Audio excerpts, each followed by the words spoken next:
Oi pessoal, meu nome é Sandro, eu moro em Montreal, no Canadá faz 7 anos e eu tenho um blog chamado Os Patos Migram em Bando. E hoje eu vou falar sobre como é dirigir no Canadá.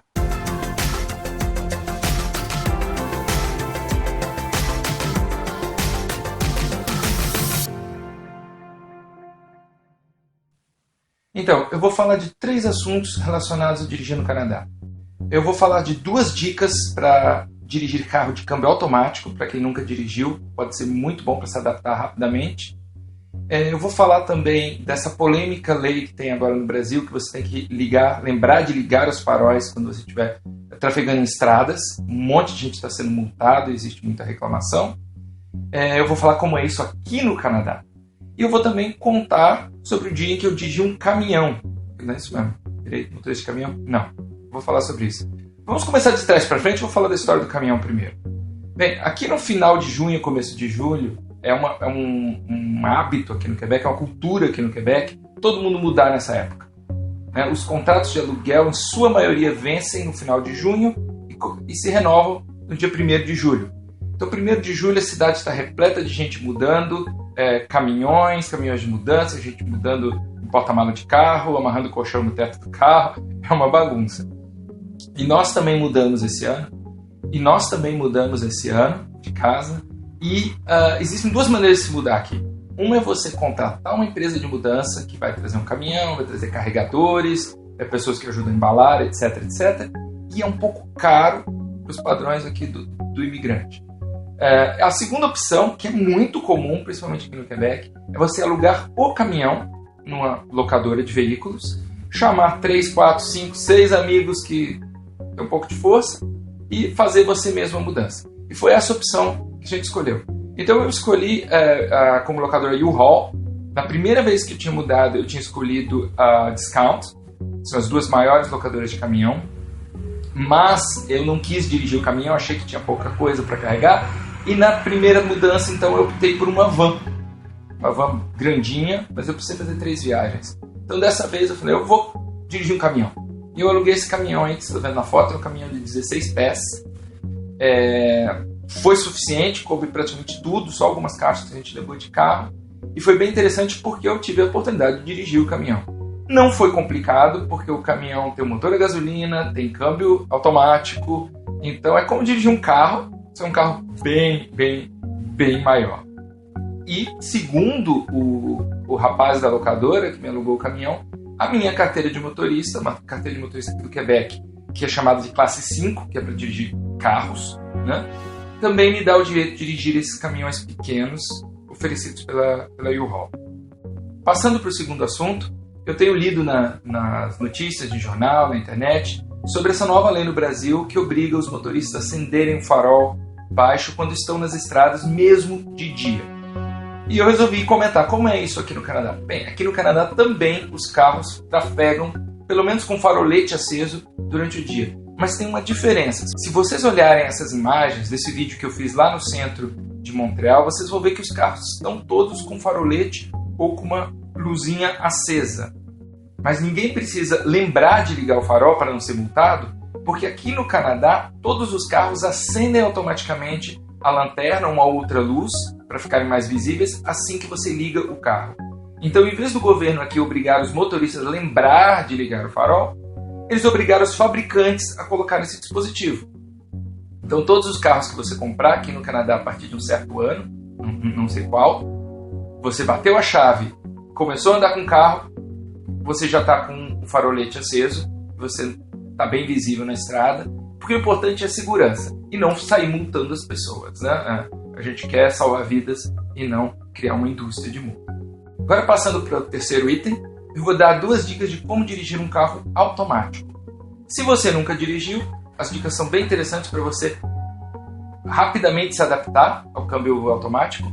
E se você já está acostumado, assiste assim mesmo, dá o seu comentário, vê se alguma das situações que eu vou descrever aqui já aconteceram com você, deixe o seu comentário aí embaixo. Vamos sair daqui então e vamos para o carro. E agora que estamos dentro do carro, eu vou falar sobre como dirigir um carro automático. Primeira coisa que as pessoas precisam saber, que é realmente diferente dos carros manuais. O câmbio, a alavanca do câmbio, tem 4 posições, que é o P, para quando você estiver parado, parking. Trava as rodas, trava o câmbio, é só para estacionamento. A posição R, que é a ré. Posição N, que é o neutro, o ponto morto. E a posição D, que é drive, ou você pode pensar em dirigir, que é aquela opção onde o carro anda para frente e passa as marchas sozinho. Então, aqui não tem mistério. Geralmente tem uma alavanquinha aqui para você trocar e você deve estar sempre pisando no freio para mudar a posição do câmbio. A segunda coisa que é preciso saber é que não existe pedal de embreagem. Então nós temos acelerador, freio e um vazio aqui. E às vezes o pedal de freio é bem largo e ele chega a ocupar todo esse espaço aqui à esquerda. Para quem nunca dirigiu um carro automático, que é bem mais fácil do que dirigir um carro de câmbio manual, só existem 2 perigos. Um perigo é você sair muito forte, cantando pneu ou sair dando soquinho. E o segundo perigo é você procurar com a perna esquerda o pedal da embreagem e acertar o freio com tudo e dar uma freada brusca. Então as 2 dicas que eu vou dar é em relação a isso. Primeiro, como você sair suavemente num carro automático. Bem, vou ligar o carro para dar a dica. Para ligar o carro é preciso estar na posição P, senão ele não liga, ou N. Se estiver na ré ou na posição drive, o carro não vai ligar. Eu coloco na posição D. Quando eu faço isso, é preciso saber que o carro já está engrenado em primeira marcha. Está engrenado, não tem embreagem. Quando eu tiro o pé do freio, o carro começa a se mover lentamente. Não estou acelerando. Uma vez que o carro já começou a se mover lentamente, você suavemente dá um pouco de gás com o pedal acelerador e o carro vai acelerar sem sobressaltos. Ok? Muito simples e é a principal diferença entre dirigir, sair e arrancar com o carro manual, que você tem que subir o giro e fazer o controle de embreagem. A segunda dica é como você parar suavemente sem o reflexo de levar o pé esquerdo na embreagem, que pode resultar numa freada muito brusca se você acertar o pedal do freio com o seu pé esquerdo. A dica é meio idiota e muito simples. Você pega a sua perna esquerda e dobra, mantém ela dobrada bem pertinho do banco. Não estende ela, deixa ela aqui.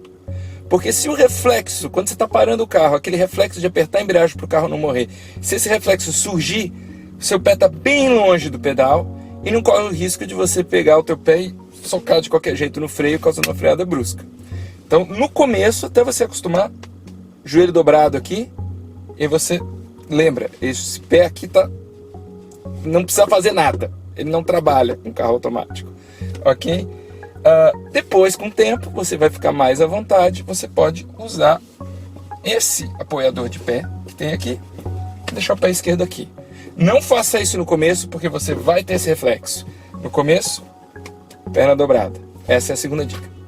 A terceira dica é um bônus. Como você pode usar a seleção manual de marchas para você arrancar quando você estiver no gelo ou na neve. Alguns carros têm, além da opção P, R, N e D, essa opção em que você passa a marcha manualmente, ok? Aí você vê no painel que marcha você está no momento. A dica é, você pode colocar a segunda marcha antes de arrancar e arrancar a segunda marcha.